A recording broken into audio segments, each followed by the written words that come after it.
শেষ শেষ। কালকে এই একটু পরে মারা যাবো, কালকে এই মুহূর্তে একদিন, পরের দিন 2 দিন, পরের দিন 3 দিন। বিশ্বাস করেন 3 দিন পরে আপনারা যার যার মতো কাজ শুরু করবেন। 4 দিনের দিন আরিফ বিন হাবিবের জন্য কিছু একটা করা দরকার। আচ্ছা 7 দিনের দিন ভুলে গেছেন। 1 মাস পরে সবাই সবার মতো। 1 বছর পরে কিসের কে আরিফ বিন হাবিব, কোথায় কে সে কি, সব শেষ। তুমি মরে যাইবা, মরার পর পচে যাইবা, ওটা নিয়ে ভাবো। এটাই তো সত্যি কথা।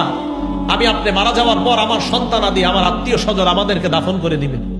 দাফন করে দেওয়ার পর একটু বলবে এই সেই, সে ভালো ছিল, সেই ছিল, সেই ছিল। 2 দিন 3 দিন আস্তে আস্তে সবাই সবার মতো চলবে। আপনার বাড়ি গাড়ি সব রয়ে গেল। এটা নিয়ে ভাবেন যে আমি যা কামাই করেছি, যা উপার্জন করেছি, সব রয়ে গেল, আমি কবরে চলে গেলাম। ভাইও আজকে থেকে ভাবেন, আজকে রাতে মাথাটা বালিশে লাগান, একটু সময়ের জন্য ল্যাপটা মুড়ি দেন, কম্বলটা মুড়ি দিয়ে চোখটা খোলেন, দেখবেন আপনি অন্ধকার, কিছু দেখা যায় না। চোখ খোলেন, ল্যাপ মুড়ি দিয়ে, কাঁথা মুড়ি দিয়ে চোখ খোলেন, লাইট অফ, দেখবেন কিছু দেখা যায় না। তখন ভাববেন, আচ্ছা আমার লাশটা কবরে রাখলো কামরাঙ্গীরচরের জনগণ, রাখার পর আমার লাশের উপরে বাঁশ দিল, বাঁশ দেওয়ার উপরে আবার মাটি দিল। আচ্ছা আমি তো কিছু দেখতে পাবো না। আচ্ছা অন্ধকার, ব্যাপারটা কি? ইমানদার হলে কবর আল্লাহ আলোকিত বানায় দিল। ভাই কথাগুলা ভাবেন।